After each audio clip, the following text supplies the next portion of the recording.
Você alguma vez já foi rejeitado pela sua família, pela sua liderança, por pessoas religiosas? Alguém que deveria crer em você, confiar em você e não confia? Exatamente porque você prega a palavra de Deus, que embora você tenha pregado uma boa mensagem, que levou entendimento para muitas pessoas, alguns daqueles que não deveriam se comportar daquele jeito, se comportam de forma inversa e agressiva contra o pregador, aquele que pregou, que muitas vezes fez até muitos milagres diante deles, e mesmo assim eles o rejeitaram. E nós temos o nosso personagem principal aqui hoje, que é Jesus Cristo. Jesus Cristo, ele passou pelas maiores adversidades. Mesmo assim, ele continuou, perseverou no seu propósito e cumpriu a sua missão até o fim. Então, veja bem, aqui nessa terra, né? E mesmo depois que ele ressuscitou, ele ainda cumpriu suas promessas e está cumprindo até hoje. O ministério de Jesus não para, o ministério do Espírito Santo não para. Portanto, quer dizer uma coisa, não se deixe parar por nada, por nada. Se você alguma vez foi fazer alguma coisa e deu errado e as pessoas não te entenderam, zombaram de você, não pare. Siga em frente, vai aprender, vai ser discipulado, vai ler a palavra de Deus, buscar a unção do Espírito Santo sobre a tua vida, busque pessoas sábias que compreendem a Bíblia, pessoas que têm andado há tempo com Jesus, que, quem sabe, possam te ajudar, né? E se eles tiverem alguma coisa que não bate muito bem, mas ouve um, ouve outro, e daí o Espírito Santo vai te ajudar a tirar as conclusões corretas. Gente, no começo do meu ministério, eu até fui chamado de amiguinho de Satanás. Que o Satanás era o meu amigo. Porque onde eu ia, né, sempre tinha um lá para mim, né, fazer alguma libertação. Então, achavam que é porque a gente tinha uma parceria. Né? E nós temos aqui palavra na própria palavra de Deus, onde Jesus expulsou, deixa eu ver aqui, é em Mateus capítulo 12, versículo 22 em diante. Diz assim, trouxeram-lhe um endemoniado cego e mudo, e de tal modo o curou que o cego e mudo falava e via. E toda a multidão se admirava e dizia, não é esse o filho de Davi? Veja, a multidão estava entendendo que esse poderia ser o filho de Davi, isso é o Messias, o Cristo. Mas, olha só de onde que veio a bomba. Mas os fariseus, ouvindo isso, diziam, esse não expulsa os demônios, senão por Beelzebul, príncipe dos demônios. Né? Claro, nós sabemos onde vai acabar essa história, né? Jesus, conhecendo os seus pensamentos, disse-lhes, todo reino dividido contra si mesmo é devastado, e toda cidade ou coisa dividida contra si mesmo não subsistirá. E se Satanás expulsa Satanás, está dividido contra si mesmo, como subsistirá, pois, o seu reino? Veja, é uma coisa incoerente.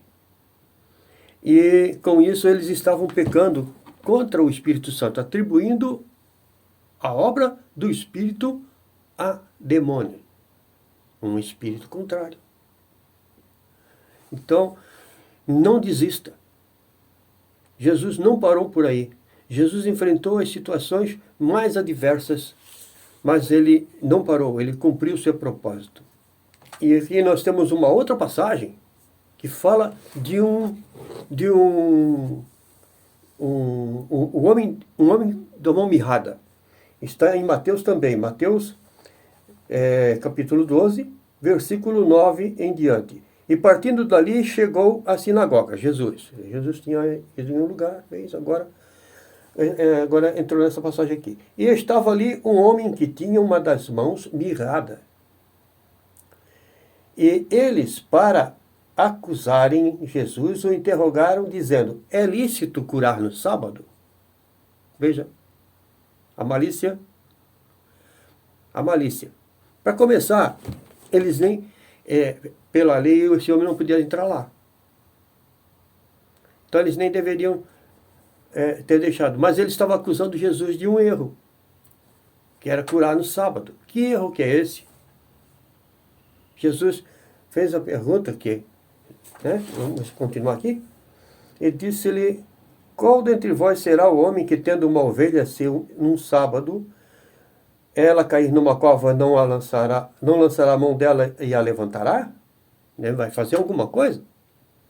Portanto, quanto mais vale um homem do que uma ovelha, é por consequência lícito fazer bem nos sábados. Então disse aquele homem: estende a mão.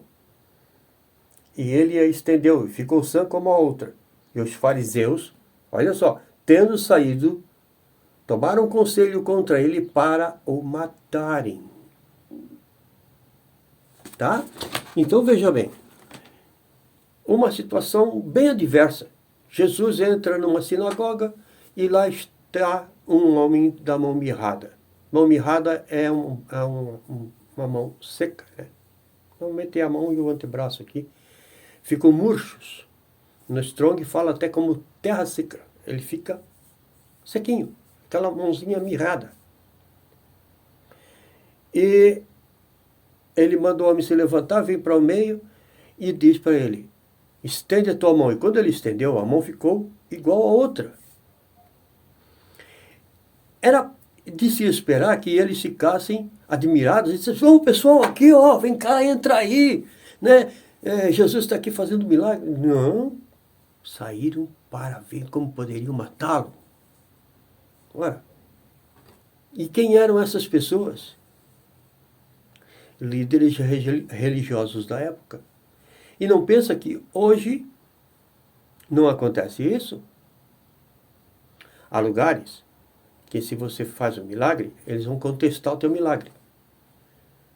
Dizer que aquilo lá não é assim. Que você não fez certo. Mas eles fazem certo, né? Não fazem nada. Não acontece nada. Quando acontece alguma coisa, é misericórdia de Deus lá, assim. Não, eles não têm essa dinâmica de orar e fazer acontecer algo. Não sabem nem quem são. Eles se dizem cristãos, como aqueles lá se achavam grande coisa, porque eles eram sacerdotes, eram os príncipes, né, da sinagoga, eram os letrados, os fariseus, os mestres. Gente, olha só o que eles estavam fazendo. Cadê Deus na vida dessa gente? Entendeu? Então, assim, muitas vezes vão te questionar, vão zombar de você por causa do jeito que você está pregando, ou porque você pregou alguma coisa assim que meio que ficou meio... não conseguiram entender. Por quê? Porque, às vezes, não é porque você ensinou errado. Porque são ignorantes contra a palavra de Deus. Não conhecem a palavra. Misturam o evangelho, a graça, com a lei. E a lei exatamente foi dada para mostrar para o homem que ele não é capaz de fazer as coisas. Quando Deus chamou eles para o pé do monte lá para ouvir a Deus, e começou os raios, relâmpagos e trovões, eles correram. E disseram: fala tu com ele, Moisés. Nós não queremos. E o que ele falar para você, nós fazemos. Aí diz: aham. Foi aí que Deus deu os 10 mandamentos. Só 10. E eles não conseguiam cumprir. Nunca conseguiram. Nunca conseguiram. Porque a lei mostra o pecado, mas ela não te dá condições de sair do pecado. Ela não tem o poder de transformar o homem. Né? E como então as pessoas foram salvas nesse período? Porque foram. Isso eu vou explicar outra hora, porque senão vai levar um tempo, tá? Tem vários livros aqui explicando sobre isso os estudos que eu tenho. Então, demora. Então, vem com a gente, tá? Aí nós vamos ter mais tempo para trabalhar isso aí. Então, veja só. Eles, ao invés de colaborarem, eles tentavam prejudicar, né? A graça, ao contrário da lei, ela nos capacita. Porque através do Espírito de Deus na nossa vida, nós podemos alcançar coisas muito maiores. Dificuldades maiores do que aqueles 10 mandamentos. Se você ler ali o Sermão da Montanha, Jesus está falando, né? Ouvistes o que foi dito? Amarás ao teu próximo e odiarás o teu inimigo. Eu, porém, vos digo. Está cheio de ouvistes o que foi dito, e eu, porém, vos digo. Sempre que ele diz isso, ele aumenta o nível. Ele aumenta o nível. Porque eles não conseguiam nem amar os que vos amam.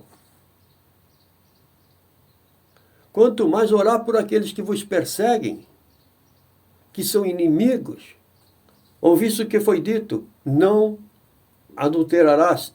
Eu, porém, vos digo, toda vez que você olhar para uma mulher com pensamentos desejosos por ela, né, você já adulterou no teu coração.